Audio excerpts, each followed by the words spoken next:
अवांजी समातुन ताईं Radio voice of Sindh London.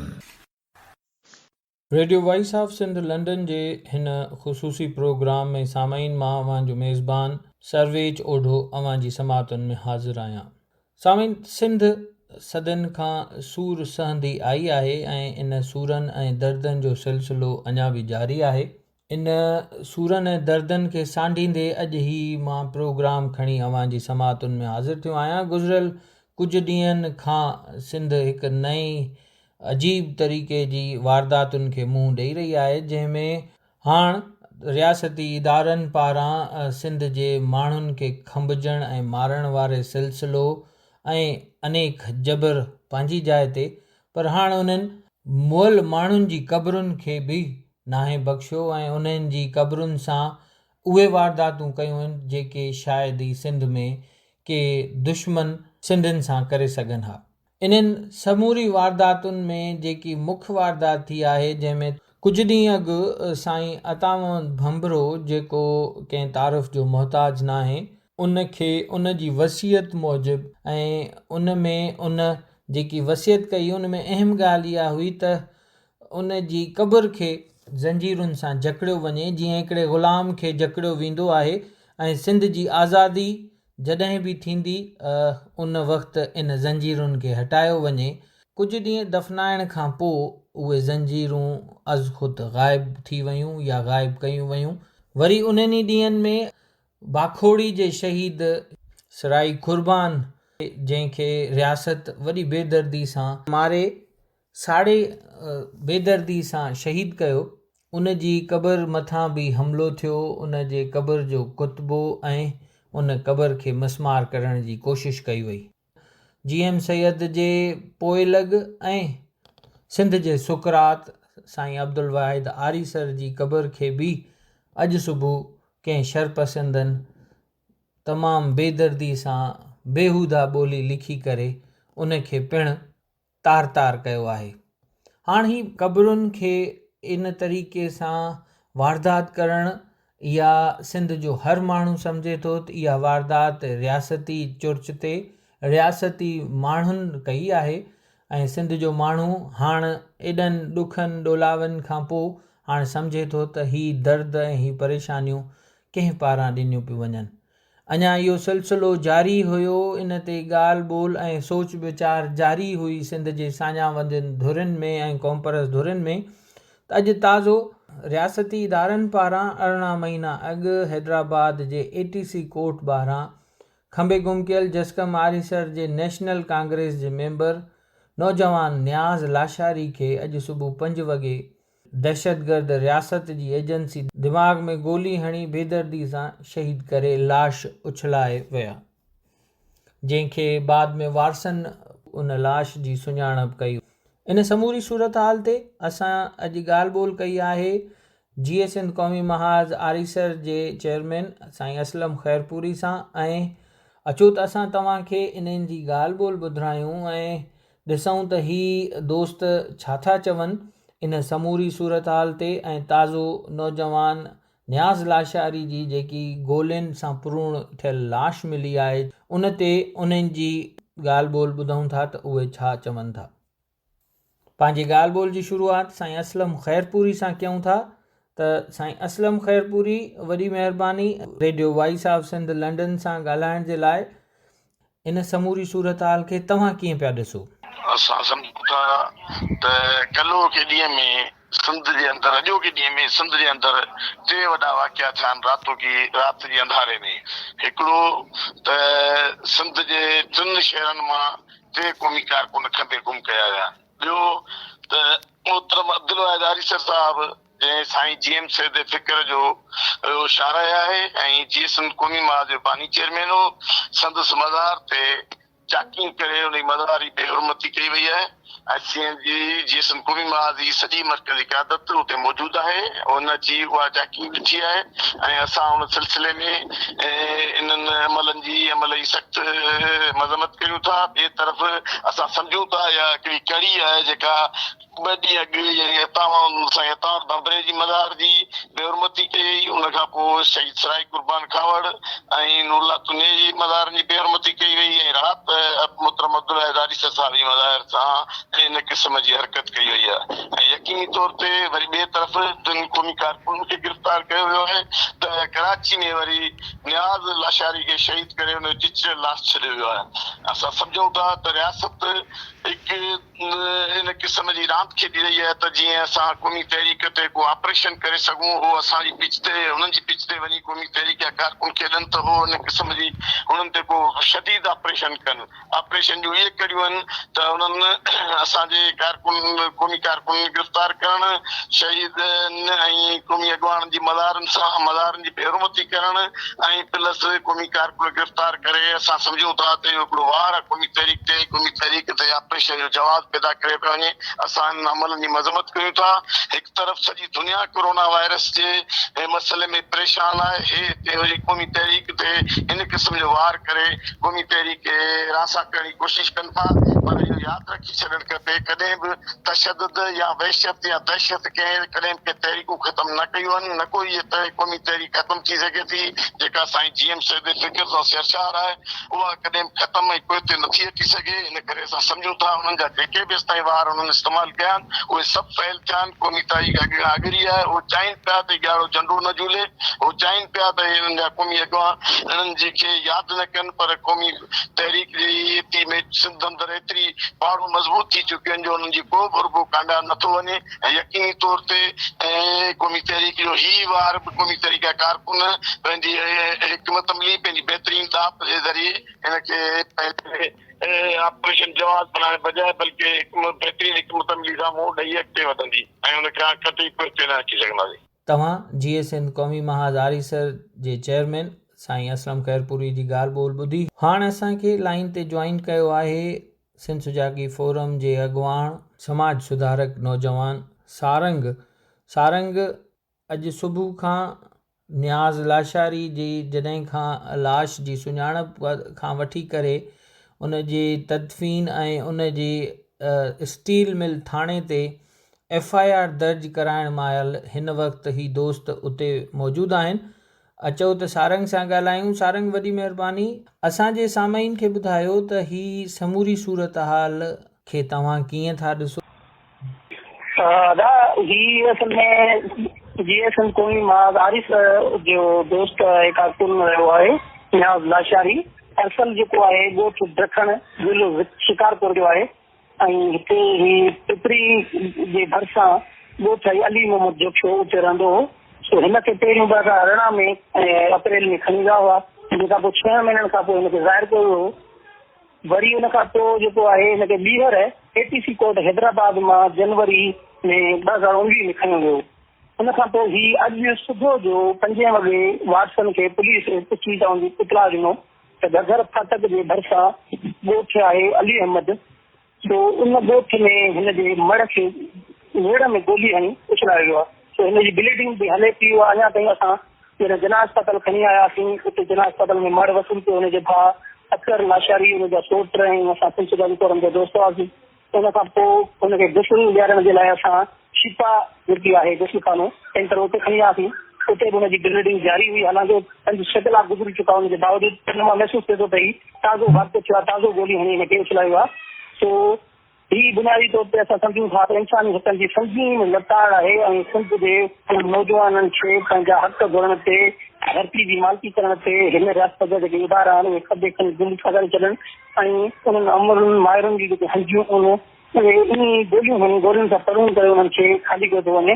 सो असां हिन वक़्तु बुखारा आहियूं ऐं असां शहीद जेको आहे मड़ पाण सां गॾु एम्बुलेंस में खणी हिन वक़्तु स्टील टाउन थाणे में पहुता आहियूं, जिते स्टील टाउन थाणे ते संदसि भाउ जे बयान मूजिबि जेको आहे FIR कटराई थी वञे ऐं उन खां पोइ जेको आहे संदसि वारिस ऐं क़ौमी कारकुन जेके आहिनि संदसि जेको हिते ॻोठ आहे, घर आहे हिते स्टील टाउन जे भरिसां पिपरी में अली मोहम्मद, उते अमड़ खे ॾेखारींदा मुंहुं उते वारसनि खे पोइ उतां खणी वरी पंहिंजे ॻोठ ॾखण खणी वेंदा। शहीद जी वसियत इहा हुई त मूंखे शहीद बशीर ख़ान जे पहिरांदी में दफ़न कयो वञे, जंहिंजे लाइ वारसनि पारां क़ौमी कारकुननि पारां सुनान कुरैशी सां बि राब्तो कयो वियो आहे त जेकॾहिं उहे इजाज़त ॾियनि था त शहीद जे मड़ खे शहीद बशीर ख़ान कुरैशी जे पहिरां दफ़नायो वेंदो, पर जेकॾहिं उतां इजाज़त नथी मिले त पोइ शहीद खे पंहिंजे ई ॻोठ दखण में क़ब्रिस्तान आहे, उते संदसि वालिद बि शहीद आहे ऐं अलीगुल लाशारी उन जे भरिसां दफ़नायो वेंदो। सो उहा ॻाल्हि क्लियर जेकी आहे शाम ताईं थी वेंदी जेकॾहिं सुनान कुरैशी ऐं बशीर ख़ान ग्रुप जा जेके दोस्त आहिनि उहे इजाज़त ॾींदा त उते दफ़नायो वेंदो, न त पोइ हुनखे ॻोठ पंहिंजे दफ़नायो वेंदो। जी सारंग साईं, हिते असांजे सामाइन खे इहो बि ॿुधाईंदा हलो त छा लाश जो प्रॉपरली पोस्टमार्टम थियो आहे, उन जे जिस्म ते कहिड़ा निशान आहिनि, तशद्दुद जा आहिनि, गोली त लॻल ई आहे, लाश जे बारे में उन सां थियल वार्ता ऐं तशद्दुद जे बारे में थोरो असांजे दोस्तनि खे ॿुधायो। असां जेको पोजीशन ॾिठी आहे मर्ड जी, उनमें असांखे सवाइ जेका निरण में गोली लॻल आहे उनजे अलावा ॿियो को बि असांजो ज़ख़्म नज़र न आयो आहे, जंहिंमां असांखे लॻे थो त हुनखे ज़हनी को टार्चर करे हुनखे झुकाइण जी कोशिशि कई वई, जंहिंखां पोइ जेको आहे हुनखे बेड़ में गोली हणी शहीद कयो आहे बेदर्दी सां। हिन वक़्त ताईं सिलसिलारी फोरम जा दोस्त उहिदेदार ऐं हुन सां गॾोगॾु क़ौमी कारकुननि जो सुठो तादाद जेको आहे उहो स्टिल टाउन थाणे ते ऐं मलिक प्रेस क्लब ते पहुतो आहे। हिन लाइ कुझु दोस्तनि जो इरादो गॾियल इहो आहे त हिते मलिक प्रेस क्लब जे आॾो हिन वाक़े ते एहतजाज कयो वेंदो, जंहिंखां पोइ मड़ खे ॻोठ खणायो वेंदो। अञा ताईं ॿी का क़ौमी क़यादत जेकी आहे उहा न पहुती आहे हिन जॻह ते, पर कुझु साफ़ी दोस्त ऐं कुझु क़ौमी कारकुननि जो ज़रूरु पहुतो आहे। सारंग, इन ई सां रिलेटेड असां तव्हांखां हिकिड़ो सुवालु पुछंदासीं त सिंध में कुझु ॾींहं अॻु साईं अतावंत भंबरे जी क़बर तां जेके ज़ंजीरुनि वारो मामिलो आहे, जेको हुनजी वसियत मूजिबि हो त मूंखे मुंहिंजी क़बर खे ॾिनो वञे ज़ंजीरूं, ऐं उन खां पोइ वरी ॾिसूं था त साईं कुर्बान वारो मामिलो आहे। अॼु सुबुह जो साईं अब्दुल वाहिद आरीसर जी क़बर सां बि बेहुरमती कई वई आहे।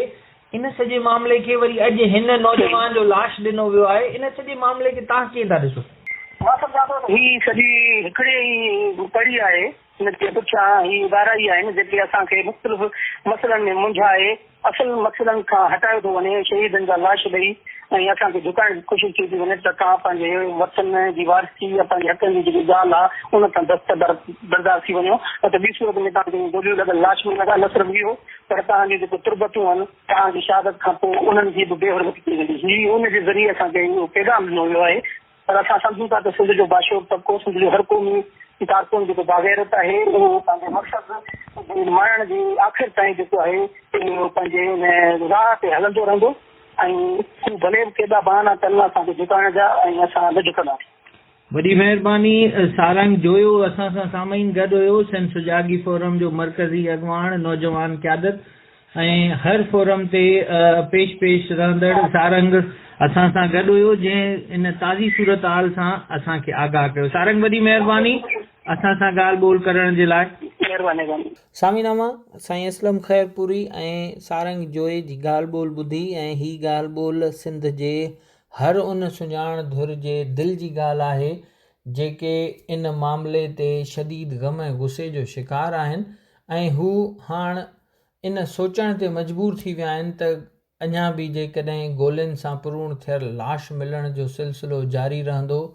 केतिरा ई दोस्त क़ैदो बंद में आहिनि। कल्ह राति खां उन्हनि जबरी तौर ते गुम करण जो सिलसिलो वरी शुरू थी वियो आहे। सिंध सदाईं मसइलनि परेशानियुनि ऐं जबरी गुमशुदगियुनि जबरी मज़हब जी मटाव वारे सूरत हाल खे सालनि खां मुंहुं ॾेई रही आहे, पर इन मसइले जो को बि हल हिन महिल ताईं न मिली सघियो आहे। सामीन असांखे हिन वक़्तु टेलीफोन लाइन ते जॉइन कयो आहे जीअं सिंध शफ़ी करनाणी जे अॻुवाण सूर्य सिंधी वॾी महिरबानी वाई साहब सिंध लंडन सां ॻाल्हि ॿोल करण जे लाइ। सिंध में ही जेको कुझु थी रहियो आहे या जेको प्रोग्राम असां कयूं पिया, ही क़ब्रनि जी बेहुरमती वारो मामिलो हिकिड़े पासे, वरी अॼु हिकिड़ो नओं सिंध खे लाश ॾिनो वियो आहे तोहफ़े में हिकिड़े फू जवानी में नौजवान न्याज़ लाशारी जो। इन समूरी सूरत हाल खे तव्हां कीअं था ॾिसो? अदा ही जीअं अतावंत भंबरे साहब जी वफ़ात थी आहे, उन खां पोइ ही उनजी जेका वसियत हुई उन ते अमल करण खां पोइ सिंध जूं जेके ख़ासि करे मज़हबी धुरियूं आहिनि या जेके सुजत पसंद माण्हू आहिनि जेके सिंध जे मज़हबी रवादारी खे छीवो रसाइनि पिया ऐं जेके सिंध जी जेका हिकिड़ी मोहबत भाईचारे वारी जेका इहा रवादारी वारी जेका वाट आहे उनखे नुक़सानु पहुचाइण लाइ हरदम कोशिश आहिनि उहे माण्हुनि सिंध जी क़ौमी तहरीक खे टारगेट करणु शुरू कयो आहे ऐं मुख़्तलिफ़ सोशल मीडिया ते मुख़्तलिफ़ अख़बारुनि में मज़मूननि में उन्हनि सां ई अतामुल बम्बरे जी जेका डेथ थी आहे उन खां पोइ जेको वाक़ियो जेका उनजी तदवीन थी आहे उन ते जेको आहे उन्हनि ॾाढो सतीश जेको आहे सो रद्दमल जेको आहे सो ॾेखारियो आहे ऐं उन्हनि क़ौमी तहरीक खे ख़ासि करे जेका आज़ादी पसंद जमायतूं आहिनि उनजे माण्हुनि खे जेको आहे सो तनक़ीदुनि जा तीर उन्हनि ते वसाया आहिनि ऐं उन खां पोइ ताज़ो 3 ॾींहं में सिंध जे अमर शहीद सराई कुर्बान मुहावर शहीद नूरुल्लाह सुन्नी जी मज़ार ते जेके तस्वीरूं लॻल उन्हनि जे नाले वारियूं उन्हनि खे भॻो वियो आहे ऐं असीं कल्ह मौजूदु हुयासीं शहीद सराई कुर्बान मुहावर जी मज़ार ते ऐं नूरुल्लाह सुन्नी जी मज़ार ते उते जेके क़ुर जूं आयतूं लॻियूं पियूं आहिनि उन्हनि खे मिसमार कयो वियो आहे ऐं राति गुज़िरियल राति जिस्कम जे चेयरमैन असांजे क़ौमी दानिश्वर अब्दुल वाहिद हारिसर जी मज़ार ते मुंहिंजी बेहरमती कई वई आहे उन ते जेको आहे सो मुख़्तलिफ़ जेके आहिनि उहे टाकिंग करे जेको आहे सो उनजी क़बर जी बेहरमती कई वई आहे सुबुह जो अॼु क़ौमी कारकुन जेको 18 महीननि खां न्याज़ लाशारी गुमो उनजो लाश ॾिनो वियो आहे असीं सम्झूं था त इहा सिंध जी क़ौमी तहरीक जे ख़िलाफ़ साज़िश आहे ऐं क़ौमी कारकुन ख़ासि करे जेके फ़िक्रे साईं जीएम सां लॻा पियल आहिनि पार्टियूं जमायतूं उन्हनि खे हाणे सोचणु खपे त ही घर रुखी साज़िश जो मुक़ाबिलो कीअं कजे उनजे लाइ उन्हनि खे को गॾियल को महाज को गॾियल फोरम जोड़णु खपे जंहिं ते हिकु आवाज़ थी करे सभिनी साज़िश जो मुक़ाबिलो करे सघे असीं पहुता आहियूं ठटे में शहीद शफ़ी मोहम्मद कलानी मज़ार ते हिते असां दोस्तनि खे शहीद जी फैमिली खे इहे सिंध तहरीक जे कारकुननि खे पाबंद कयो आहे त हू पंहिंजे शहीद जी मज़ार जी मुकमिल तौर ते चौकसी रखनि त जीअं हिते को अहिड़ो वाक़ियो पेश न अचे असीं सम्झूं था त हीअ जेके माण्हू जेको सिलसिलो शुरू कयो आहे इहो वधाए सिंध जे सभिनी शहीदनि ऐं ख़ासि करे साईं जीएम साहिब जी मज़ार जेका आहे उन ते का अहिड़ी शइ थी सघे थी त असां उन शइ जो अंदेशो ॾेखारियूं पिया ऐं असीं सॼी सिंध जे क़ौमी कारकुननि खे सिंध जे ख़ासि करे साईं जीएम साहिब जी फैमिली खे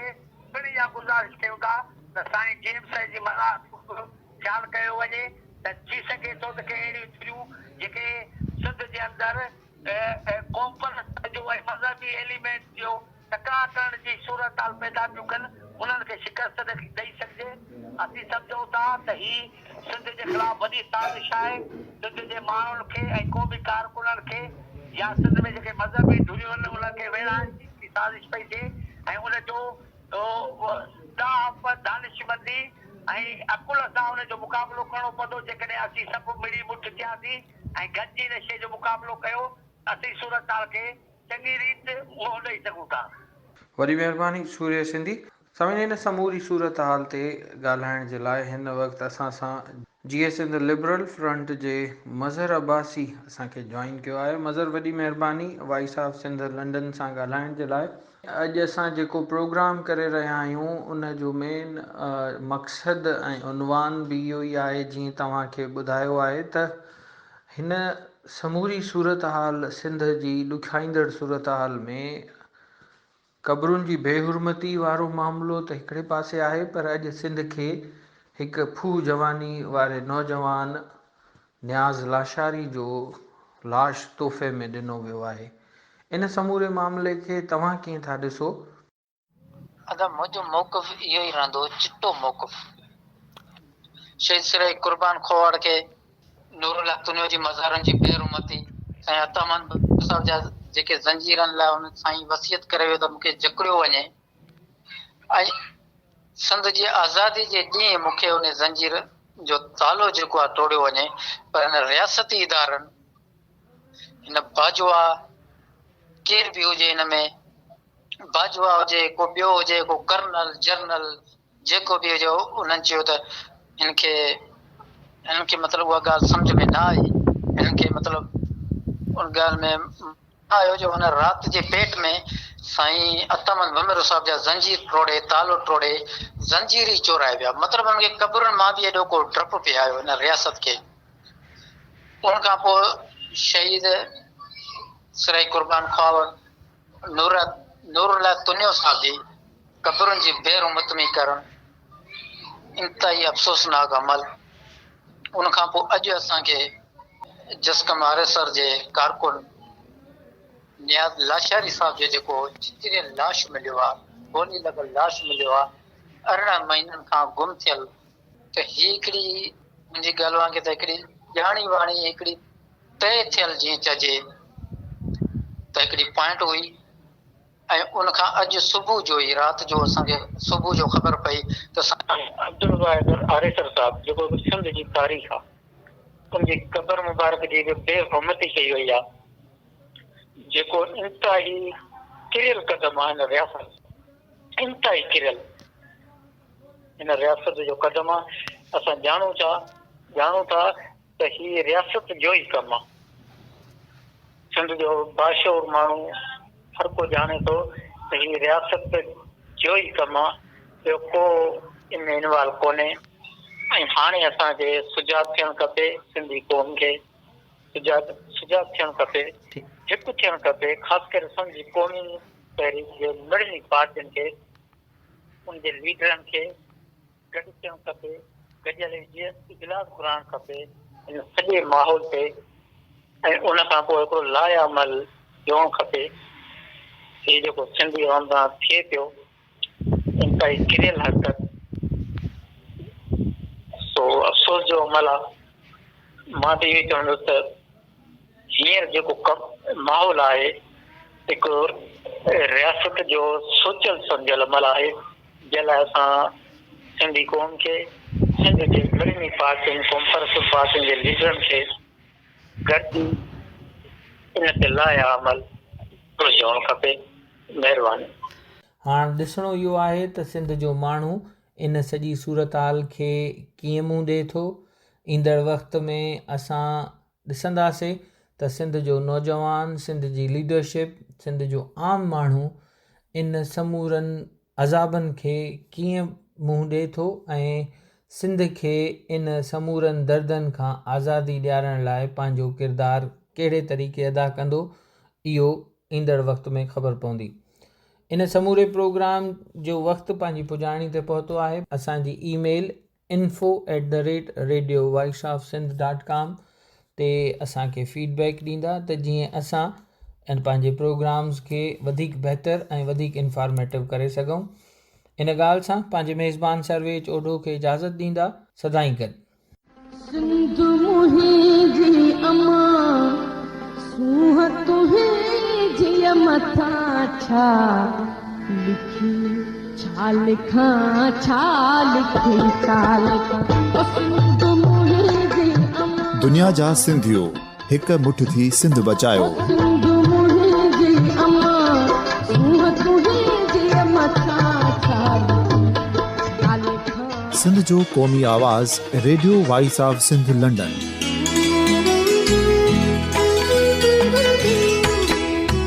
radio voice of Sindh London पंहिंजी नशरियात में सिंध जी सियासत, समाज, इक़्तिसादियात, तारीख़, क़ौमी उमंगुनि ऐं इख़्लाक़ियात मुतलिक़ सिंध जी हक़ीक़ी तर्जुमानी कंदे प्रोग्रामनि खे असराइतो बणाइण लाइ सिंध जे घण घुरनि ऐं धरतीअ सां प्यार कंदड़ अदीबनि, दानिश्वरनि, सहाफ़ियुनि, उस्तादनि, वकीलनि ऐं हर तबिके जे मानवारनि सजणनि खे सिंध में शऊरी इनकलाब लाइ सहकार जो सॾु ॾियूं था। अचो त गॾिजी सूफ़ियुनि ऐं संतनि वारी सिंध जो ओज हिकु मुठ थी वरी वापसि आणण वारे सफ़र जा साथारी बणिजऊं।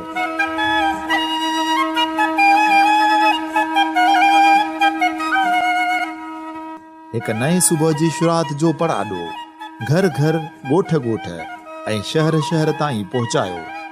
शाल सिंध आबाद ऐं ख़ुशहाल थिए, सिंधी माण्हू सुखियो ऐं सताबो थिए।